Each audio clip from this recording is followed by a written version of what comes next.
Otro de los candidatos de Morena, quien aspira a ser candidato de Morena para la jefatura de gobierno es el doctor Hugo López-Gatell, quien nos acompaña esta mañana. Doctor, bienvenido, gracias por acompañarnos. Muchas gracias, Javier, Gaby, qué gusto estar aquí con ustedes. Igualmente, bienvenido, doctor. Gracias. Bueno, pues doctor, primero, hablar de eso, hablar de las intenciones, el por qué levantas la mano rumbo a la Ciudad de México. Supongo, como hombre de ciencia, ya hiciste tus mediciones, ya hiciste el alcance que puedes tener. Cuéntanos un poco de eso. Gracias, Javier. Efectivamente, durante varios meses estuvimos analizando la situación de la Ciudad de México en prácticamente todos sus aspectos, su economía, su sociedad, el acceso a los bienes públicos y los servicios públicos, la cobertura incluso forestal, las relaciones laborales, el transporte, el agua, etcétera, etcétera, etcétera, la vivienda. Y llegamos a la convicción de que era importante contribuir a la transformación desde capacidades que habíamos desarrollado durante el trabajo en el gobierno federal con el presidente López Obrador. Desde luego, me anticipo a lo que a lo mejor me van a preguntar, que es ¿qué papel jugó la pandemia de COVID-19 en esta decisión? Fue un catalizador importantísimo.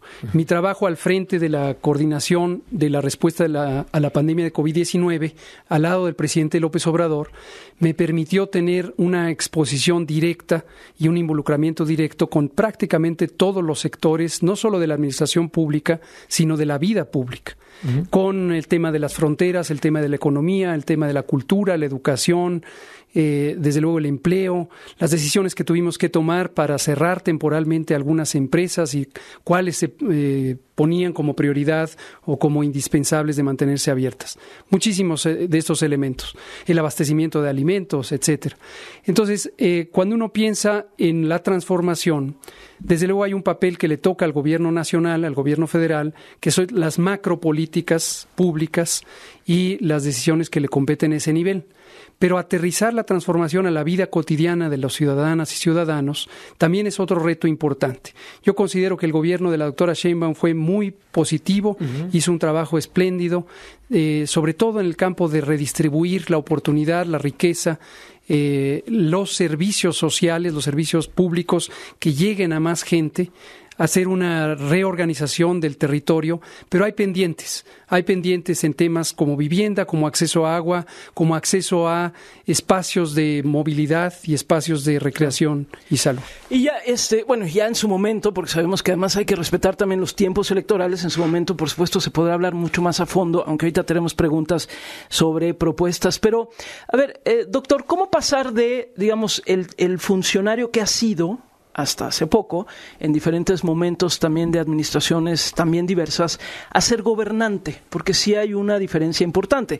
Es decir, por ejemplo, si pensamos en algunas otras personas que han levantado la voz, la mano, pues dicen, bueno, pues ha sido alcaldesa, vamos a decir. Pero ¿cómo te imaginaste pasar de funcionario a gobernar, literal? Y una ciudad como esta, que es, pues ahora sí que lo más complicado de gobernar en este país. Así es. Gobernar es un ejercicio complejo aquí y en cualquier parte del mundo, donde hay que estar siempre en gran sensibilidad a cuál es el deseo, la aspiración consensual o mayoritaria del pueblo. Este ejercicio requiere, desde luego, sensibilidad social, sensibilidad para entender y estar cercano, haber conocido de manera cercana a la gente, al pueblo, en distintas circunstancias, en campos de trabajo, en mercados, en plazas, en escuelas, etcétera. Haber dialogado con la gente y entender un poco eso. Participar en movimientos sociales de distinta naturaleza, desde luego, enriquece en ese sentido la mente, la conciencia y esa sensibilidad humana.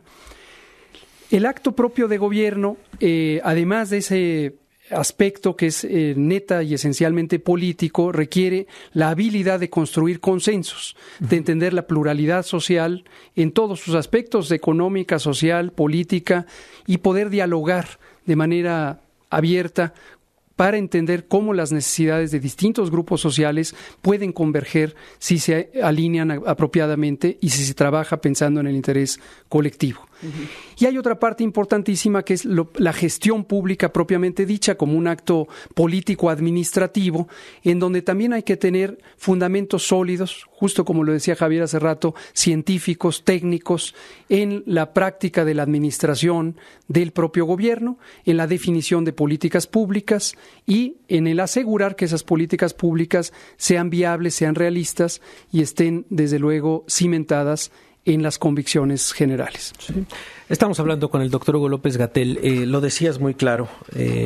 Por supuesto, el tema del COVID-19 te das a conocer a nivel nacional. Dices que es un catalizador importantísimo. Previo a la entrevista, de verdad nos hicimos a la tarea de quitarle adjetivos a la manera en la que operaste la pandemia de COVID-19. Y no quisimos llenar tal vez de columnas que podían tener cierta tendencia política, etcétera, al presentarte hoy, esta mañana con nosotros. Sin embargo, encontramos este extraordinario trabajo que se hizo de la respuesta de México al COVID-19, este estudio de caso, en donde leo los primeros párrafos de este estudio. Dice: a principios de diciembre de 2020, el panel independiente de la Organización Mundial de la Salud solicitó al Instituto de Ciencias de la Salud Global de la Universidad de California en San Francisco que realizara este informe. Este estudio fue elaborado por un equipo multidisciplinario de académicos liderado por el instituto. Y son muy claros. Los objetivos y premisas de este informe son explícitamente no partidistas. No es una racionalización de las decisiones gubernamentales o del innegable y devastador impacto de la pandemia en México, ni una diatriba política. El informe es crítico cuando se determina que las acciones y decisiones fueron insuficientes y como resultado causaron muertes. Se llegó a las conclusiones del estudio después de una cuidadosa consideración de los hechos. La narración, y ese es el de los primeros párrafos, se deriva de la evidencia, no a la inversa. Y doctor Hugo López-Gatell, seguramente tienes conocimiento de este estudio. Las conclusiones son devastadoras. Los datos muestran que México fracasó en su respuesta a la pandemia en relación con países comparables. El país tiene una de las tasas más altas de casos y muertes por COVID-19. Una encuesta de cero prevalencia apunta a fallas en la vigilancia epidemiológica y en el control de la pandemia. La alta prevalencia de enfermedades crónicas en un contexto de transmisión viral incontrolada ha contribuido a elevadas tasas de mortalidad, incluso entre la población no anciana. El 50.6% de todas las muertes se han producido entre la población menor de 65 años, en comparación con el 18.7% en Estados Unidos. Se detienen en la Ciudad de México. La Ciudad de México ha contribuido de manera desproporcionada a la mortalidad, es lo que dice este estudio. La evidencia disponible apunta a una alta proporción de muertes extrahospitalarias. Se registraron más de 329 protestas en todo el país por parte de personas que laboran en los hospitales.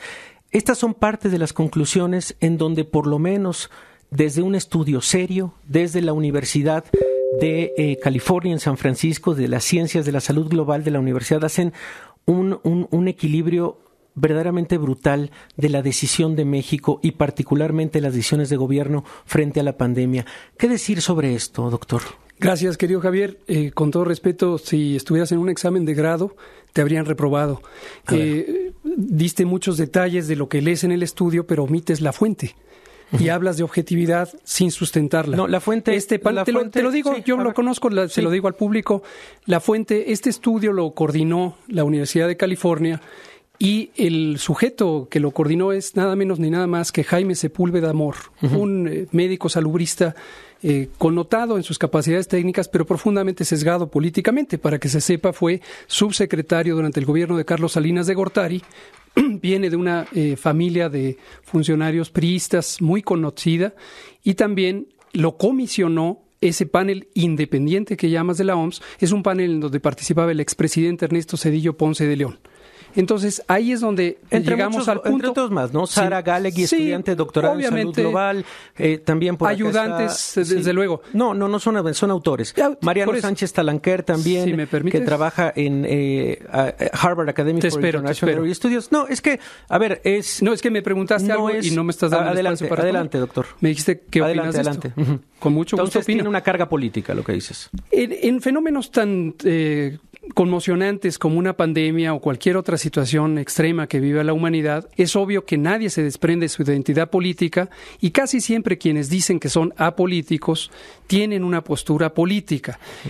Esto es lo que nos lleva a la necesidad de tender esos puentes de diálogo, entender cuáles son las vidas que tiene cada quien y por qué defiende ciertos intereses. A veces son intereses de pequeño grupo disfrazados de causas sociales, como lo hemos visto durante todos los años de la corrupción en nuestro país. En el caso de la Ciudad de México, es una ciudad dinámica, plural, es una ciudad cosmopolita, que tiene todavía enormes desigualdades sociales, y esas desigualdades sociales son materiales, son existentes, no es simplemente una entelequia. Esto es visible en la evidencia y por eso se requiere seguir transformando la ciudad para que sea cada vez más un espacio humano, humanizar la ciudad y tener una vinculación estrecha unos con otros para que no haya abusos y no haya carencias. Ok, entonces el Instituto de Ciencias de la Salud Global de la Universidad de California en San Francisco tiene una carga política importante, es lo que dice. Sí, todo este estudio que hicieron, pues con datos específicamente, dices, tiene una carga política en donde está Ernesto Zedillo, en donde están estos exsecretarios. Digo lo que es una realidad. Ese estudio fue encomendado por un panel que se le llamó independiente, o sea, autodenominó independiente, pero participa Ernesto Zedillo, son 20 personas, y se lo encargaron a la Universidad de California en San Francisco, y el líder del proyecto técnico es Jaime Sepúlveda Amor. No es un editorial. Sí hay datos específicos. Sí. No se trata de una columna, sino se trata específicamente de un seguimiento de datos sobre mortalidad, Así es. sobre... Vaya, sí existen Así es. los datos. Solo aporté la fuente que había sometido. Okay. Ahora, me llama la atención esto que dices, doctor, porque obviamente esta es una pregunta que te van a hacer todo el tiempo. Por ejemplo, aquí nos llama por teléfono Cecilia Guaso, de la colonia Portales Sur. Ella no pertenece a ninguno de estos paneles, ni dudo que esté, digamos, impulsada por alguien. Simplemente llama, dice, Hugo, ¿qué nos dices a las personas que estuvimos muy graves por COVID y decías que no pasaba nada? Y esta es una llamada telefónica. Y de esto te vas a topar todo el tiempo. Te vas a topar todo el tiempo con gente que te va a decir, oye, esto me sucedió a mí, tú nos decías que no teníamos que usar el cubrebocas, que el cubrebocas servía para algo, pero no servía para lo que no servía. Tú nos decías el exceso de mortandad, la cantidad de protestas que hubo también del sector salud y demás. Te lo vas a encontrar en la Ciudad de México una y otra vez. ¿Y qué contestarle a alguien? No le puedes decir a Cecilia que ella también viene de parte de Ernesto Zedillo, por ejemplo. No tendría por qué decírselo si no la conozco. Lo que sí le puedo decir es que yo también padecí COVID, que yo estuve hospitalizado 6 días y mi compañera de vida, madre de mi hija, estuvo simultáneamente hospitalizada. Lo que le puedo decir es que tuvimos cerca de 180 millones de vacunas en menos de los primeros 9 meses y que fueron aplicadas de manera justa y de manera distributiva, privilegiando la protección de las personas más vulnerables en lo social y en lo orgánico. También le puedo decir que tuvimos cerca de 70 millones de personas que se recuperaron de COVID porque recibieron atención oportuna, gracias a que hicimos la más grande reconversión hospitalaria de todo el continente, reconocido por la Organización Mundial de la Salud. Las pandemias son un evento que literalmente, por definición, afecta a todo el mundo, por eso se llaman pandemias. Esto ocurrió en todo el mundo.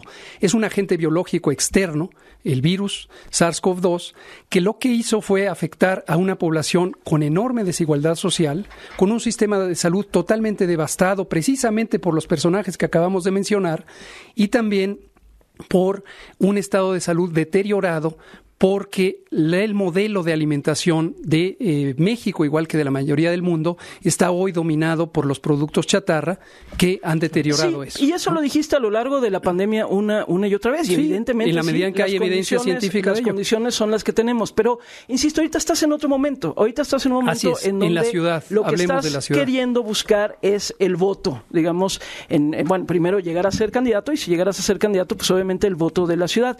Una ciudad, doctor, que, por ejemplo, en el 21, pues castigó de manera importante a la 4T, en donde se perdieron alcaldías muy importantes que tenía Morena también en su momento, y donde te vas a topar, insisto, con estos datos. Estoy hablando de la ciudad, no estoy hablando del país. Te vas a topar con gente que te dice la forma como se gestionó la pandemia, lo que nos sucedió, lo que nos dijiste. Te vas a topar con eso. Me voy a topar con eso. ¿Cómo ganarte, por ejemplo, la simpatía no solo de las personas que están cerca de la 4T, sino del resto de la ciudad. Con mucho gusto. Efectivamente, el mensaje que estamos transmitiendo es Hugo López-Gatell, quien gestionó la respuesta a la pandemia, junto con todo el conjunto del gobierno federal, con una visión multisectorial, y tiene esa experiencia basada en su trabajo y también en su conocimiento de la ciudad y de la realidad social de la ciudad. Hoy está participando para contender con otros compañeros para convertirse en el coordinador de la transformación en la Ciudad de México, lo que eventualmente podría derivar en el proceso electoral para el jefe de gobierno de la Ciudad de México. Ese es el mensaje que estamos transmitiendo, y las realidades a las que nos enfrentamos y queremos estar escuchándolas es precisamente esta pluralidad de experiencias, de visiones que tuvo la ciudadanía. La enorme mayoría no solo de la Ciudad de México, sino del país y del mundo, salió avante de la pandemia cuando hubo una respuesta bien orquestada, bien organizada, que atendió las causas de las grandes mayorías del país y logró levantar un sistema de salud que estaba devastado por la corrupción. Según lo que tú has visto de la Ciudad de México, ¿por qué perdieron esas alcaldías? O sea, ¿cuál es la autocrítica, evidentemente, que se tiene que hacer en un momento de decir, a ver, ¿por qué se perdió una buena parte de la ciudad? Sin duda, esa autocrítica es crucial en ese y otros y todos los temas. Hay varios factores, menciono 3. Por brevedad del tiempo, uno importante, desde luego, es justamente esta sensación de incertidumbre, de adversidad que todo el mundo vivió durante la pandemia, hizo a las sociedades más propensas a tomar la desinformación que provino de múltiples lados, de medios corporativos, de las redes sociales, de boca en boca, y se atrincheraron en posiciones extremas. Ese es un factor externo. Otros que son internos y son muy importantes de tener en mente fue gestiones poco transparentes, sobre todo al nivel de la alcaldía, en varios de los casos, quizás las que se perdieron, y no hubo rendición de cuentas, no hubo un cumplimiento de los mandatos al servicio de los pueblos, y esto, desde luego, es un factor importantísimo. Y un tercer elemento que quiero destacar, porque justo de esa autocrítica es como hoy estamos planteando otro modo de hacer la política, es los gobernantes no gobiernan o no deben gobernar para sus grupos de afinidad política o para sus grupos de cercanía social. Los gobernantes deben gobernar para la pluralidad, para todas y todos. La clase media en la Ciudad de México en particular es un conjunto muy amplio que incluye desde trabajadores independientes, subempleados, desempleados, hasta grandes propietarios de medios de producción, empresarios, que no han tenido quizá las oportunidades en su conjunto de encontrar el mejor camino de progreso y desarrollo social. Ese progreso debe ser incluyente. Mientras se tenga rezagos, mientras se tenga gente afuera y atrás, no se va a tener un progreso. Entonces, por eso era crucial, y cito la frase del propio presidente, por el bien de todos, primero los pobres. Eso no quiere decir solo los pobres. La transformación no es un proceso solo para pobres. Hay que incluir el progreso económico, el desarrollo social de manera armónica para que la generación de riqueza en unos sectores de la sociedad se permee al conjunto de la sociedad y para que las relaciones laborales y en general de convivencia social y económica sean más justas, más igualitarias, más humanas. ¿Habrías hecho algo distinto, hablando un poco de esta ventana de la autocrítica con el paso de los meses, con el paso ya de lo que se ha avanzado también en el último año, supongo, de todo el conocimiento adquirido después del COVID-19? En esta reflexión, ¿cometiste errores? ¿Habrías hecho algo distinto, doctor?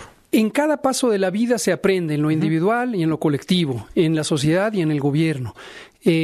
Nosotros desarrollamos un documento que es público, lo presentamos cuando yo era funcionario en el gobierno federal hace unos pocos meses, que es justamente el producto de estas lecciones aprendidas. Es análogo al que tiene la Organización Mundial de la Salud, al que tiene Estados Unidos, Canadá, Australia, etcétera.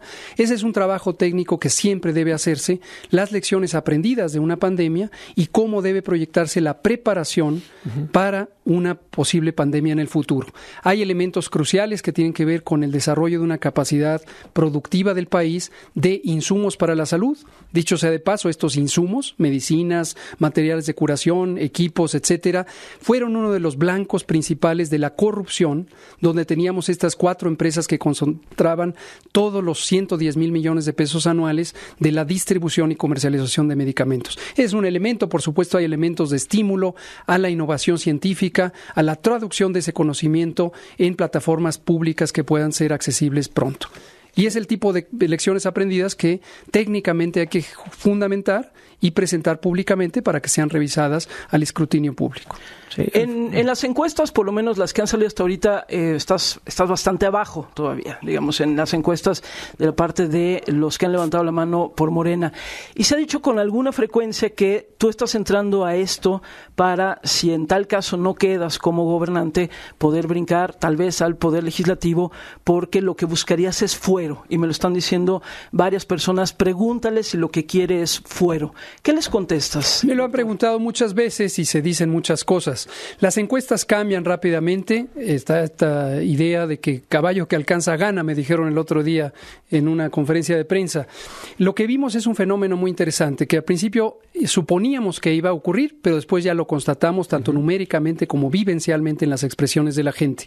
La gente no sabía que Hugo López-Gatell tenía también este planteamiento basado en sus convicciones políticas, históricas, de mucho tiempo atrás, que podía combinarse con su perfil técnico, su perfil científico, para hacer un perfil mixto, un poco análogo al de Claudia Sheinbaum Pardo, que es científica y ha sido gobernante y ahora aspira a convertirse en candidata presidencial.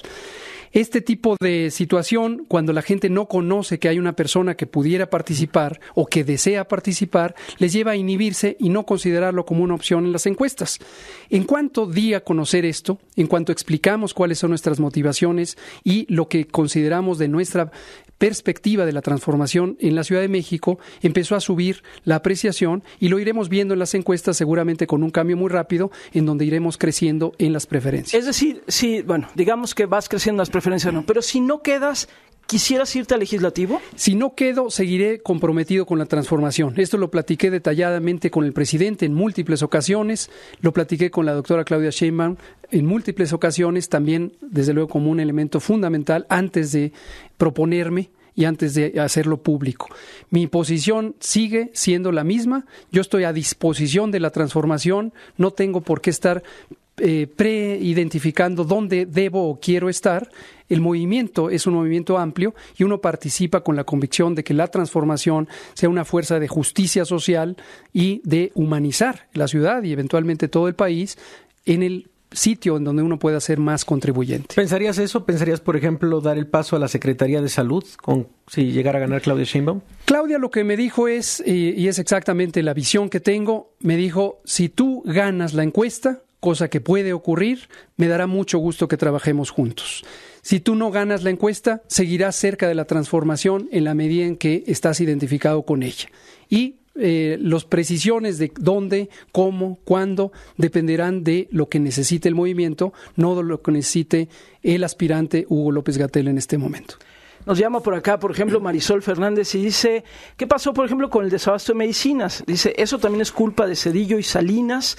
Tenemos ahí varias llamadas. Patricia Martínez dice, si se va a enojar Hugo por las preguntas, mejor que no sea candidato. No, aquí nadie se está enojando. Nadie se está enojando. Nadie. Y también por acá dice, mi modelo de alimentación es bueno, tengo 40 años, hago ejercicio y me fue muy mal con COVID.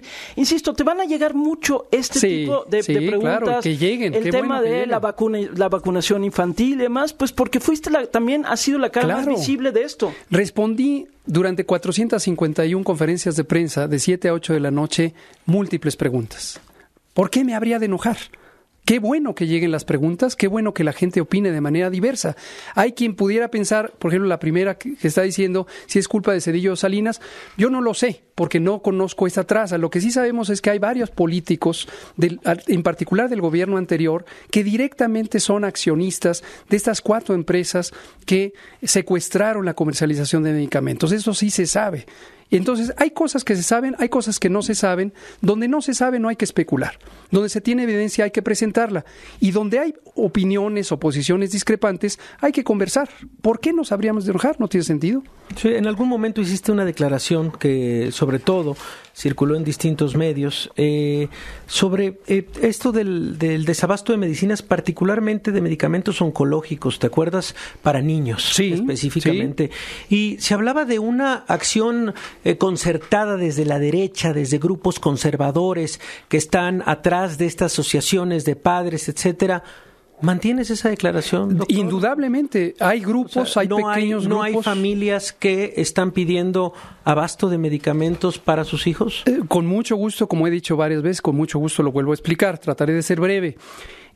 Son dos fenómenos distintos. Uno es el fenómeno material de la existencia o inexistencia de medicamentos en el punto donde se tiene que atender a la persona enferma. Esto es un proceso, permíteme te lo explico, es un proceso que quedó interrumpido por verdaderas mafias que estaban ligadas a las empresas monopólicas. En el caso de los productos para el cáncer, hay una empresa que se llama PISA que ha sido el monopolio de al menos 11 de los medicamentos que están en todas las quimioterapias. Okay. Esta empresa, como lo documentamos y lo dijimos en su momento y repetidamente, lo que hizo fue esconder medicamentos cuando, por una inspección técnica, COFEPRIS le interrumpió la producción en su planta de Miguel Ángel de Quevedo después de que habían muerto 2 niños por presunta toxicidad por quimioterapia en Puebla.